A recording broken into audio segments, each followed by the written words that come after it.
know what that is. I've never heard of it before. Can you tell me more? UDL has 3 principles. The first one provides multiple means of representation. The second one provides multiple means of action and expression. The third one provides multiple means of engagement. I still don't understand what that means. Multiple means of representation means providing the information in different ways.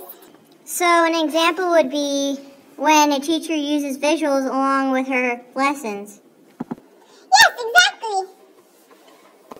Multiple means of engagement means keeping the students engaged and active. That makes sense. Multiple means of action and expression means allowing students to express their knowledge in multiple ways. So you could have a child draw a picture instead of a worksheet. Yes. Thanks, guys. Now I understand what UDL is.